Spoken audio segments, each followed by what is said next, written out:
Hello, मैं हूं सिमरनजीत सिंह और मेरे साथ हैं संदीप ग्रोवर सर और आप सभी का मनी नाइन में बहुत बहुत स्वागत है। तो आज हम बात करने वाले हैं कि मार्च क्वार्टर के अंदर आप जानते हैं कि बाजार में भारी उठापटक देखने को मिली है।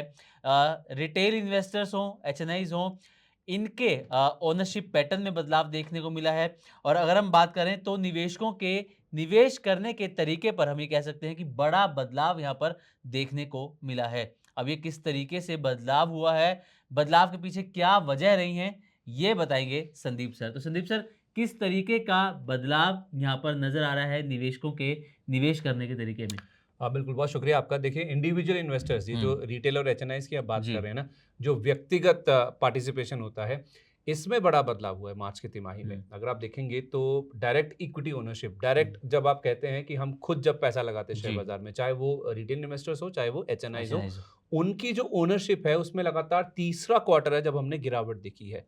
तो मार्च तिमाही में जैसे आप कह रहे हैं बाजार में गिरावट थी, उसका असर हुआ। 2 क्वार्टर पहले से ये सिलसिला चल रहा है और तीसरे क्वार्टर लगातार ये जारी रहा। जी। जो इंडिविजुअल इन्वेस्टर्स हैं, रिटेल और एचएनआईज, इनकी ओनरशिप में तीसरी तिमाही कमी आई है। तो हुआ क्या, जो म्यूचुअल फंड्स की होल्डिंग है जी। वो रिकॉर्ड ऊंचाई पर पहुंच गई। यानी कि आप सीधे पैसा लगाने की बजाय जो इंडिविजुअल इन्वेस्टर्स हैं वो म्यूचुअल फंड के रूट से ज्यादा प्रेफर कर रहे हैं। ठीक है। वहां पर आप देखेंगे तो होल्डिंग्स आपको ऑल टाइम हाई पर नजर आएंगे। मार्च तिमाही में जो विदेशी ओनरशिप है, यानी कि जो एफआईज है, उनकी तो बिकवाली जारी है, जी, वो भी बिल्कुल। 14 साल के लो पर पहुंचती हुई वो तो दिखी रुक है। ही नहीं रहे हैं सर।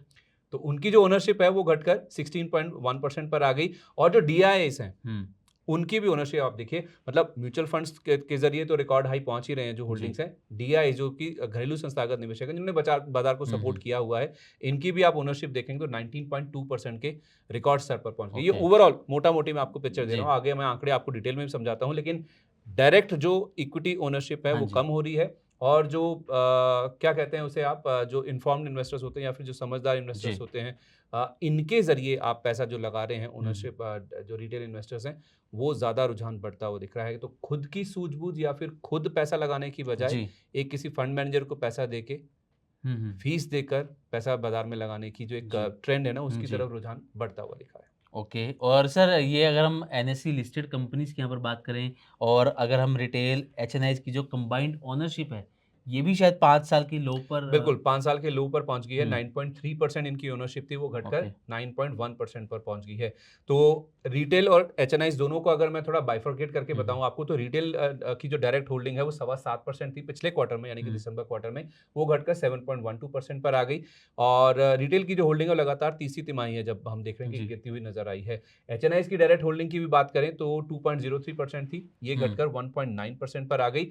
और जैसे मैंने आपको बताया, म्यूचुअल फंड्स, इनकी जो होल्डिंग है उसमें 11वीं तिमाही है जब हमने बढ़त लगातार जारी देखी है। ओके। म्यूचुअल फंड्स की होल्डिंग 11.1% से बढ़कर 11.46% 46। पर पहुंचती हुँ। पहुंचती हुई दिखी है। वैसे देखा जाए ना तो म्यूचुअल फंड्स को डीआईएस का पार्ट ही माना जाता जी, है। बिल्कुल। लेकिन म्यूचुअल फंड्स को छोड़ के अगर आप जो घरेलू संस्थागत निवेशक हैं, डीआईएस हैं, उनकी होल्डिंग भी देखेंगे तो वो भी रिकॉर्ड हाई पर पहुंच गई। हुँ। 18.72% से बढ़कर ये 19.24% पर पहुंचती हुई दिखी है। ये पूरा चार्ट आपके सामने आपको दिख रहा हुँ, होगा हुँ। किस तरह से एचएनआईज और रिटेल, जब हम डायरेक्ट जी, जी। ओनरशिप की बात करते हैं, डायरेक्ट इन्वेस्टमेंट जो होता है, हुँ। और म्यूचुअल फंड्स का, डीआईएस का और एफआईज का, एफआईज के अपने रीजंस हैं, वो जी। लगातार इंडियन मार्केट्स में बेच रहे हैं, तो उनकी ओनरशिप लगातार नीचे आ रही है। म्यूचुअल फंड रूट पे जो होल्डिंग्स हैं वो रिकॉर्ड हाई पर पहुंच गई, और डीआईएस की ओनरशिप भी आप देखेंगे हुँ। तो आपको रिकॉर्ड हाई पर पहुंचती हुई दिखी है। तो रिटेल और एचएनआईज अपना पैसा खुद ना लगाने की जी। बजाय एक समझदार इन्वेस्टर को, एक संस्थागत हुँ, हुँ। निवेशक के हाथ में अपना पैसा फीस देकर, पैसा देकर इन्वेस्ट करना बाजार में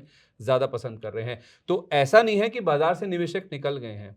जैसा आपने जी। स्टार्टिंग में कहा, जो निवेश का निवेश का तरीका है तरीका थोड़ा बदल गया वो। वो बदला है। अब थोड़ा समझदारी से वो निवेश यहाँ पर कर रहे हैं। तो सर, पिछले कुछ क्वार्टर्स के नंबर्स भी आप तैयार करके लाए हैं, मुझे पता है, तो थोड़ी-सी वो भी हमारे दर्शकों को थोड़ी जानकारी दीजिए कि क्वार्टर वाइज़ किस तरीके से बदलाव ये नज़र आया है सर? जैसे मैंने आपको कहा भी, 9.1% पर रिटेल और एचएनआईज जी। की जो होल्डिंग है वो पहुंच गई है। तो म्यूचुअल फंड का नंबर, जो लास्ट नंबर आप देख रहे हैं अपनी स्क्रीन के ऊपर, जो मार्च 2026 का नंबर आप देखिए अपने सामने, जी। ये जो आंकड़ा है, ये आंकड़ा बता रहा है कि म्यूचुअल फंड्स और डीआईएस की जो ओनरशिप है वो रिकॉर्ड हाई पर पहुंच गई है और एफआईएस की जो ओनरशिप है वो 14 साल के लो पर है।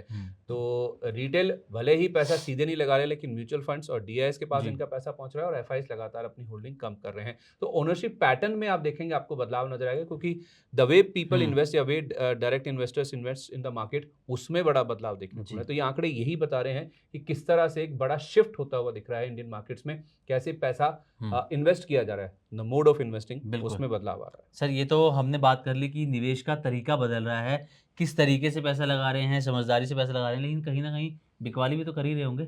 बिल्कुल, हाँ। देखिए ये जो मार्च तिमाही का फॉल आया हुँ। ना, कितना फॉल आया मैं आपको बताता हूँ। लेकिन इसमें हुआ क्या है, एचएनआईज़ और रिटेल इन्वेस्टर्स ने जो मिड कैप और स्मॉल कैप जी। शेयर्स हैं, उसमें अपनी हिस्सेदारी कम की है।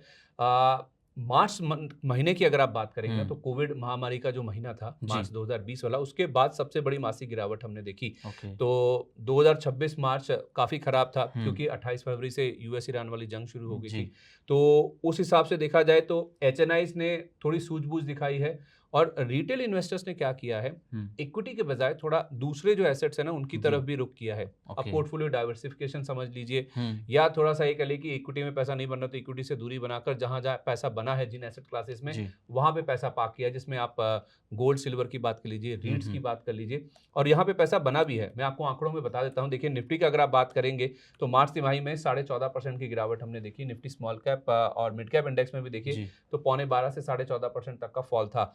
निफ्टी 500 इंडेक्स में देखिए 14% की गिरावट थी। लेकिन इस दौरान आप देखिए गोल्ड सिल्वर दोनों में पैसा बना 6 से लेकर 6.25% का, और यहीं पर आप देखिए रिटेल निवेशकों ने अपना पैसा पार्क भी किया है।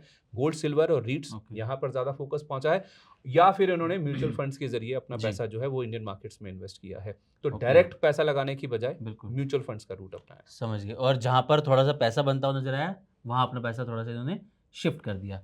चलिए, thank you so much Sandeep sir, इस पूरे टॉपिक को डिटेल में हमारे दर्शकों को समझाने के लिए बहुत-बहुत शुक्रिया सर। Thank you. और आज की वीडियो में बस इतना ही, हमें दीजिए इजाज़त, तब तक के लिए नमस्कार।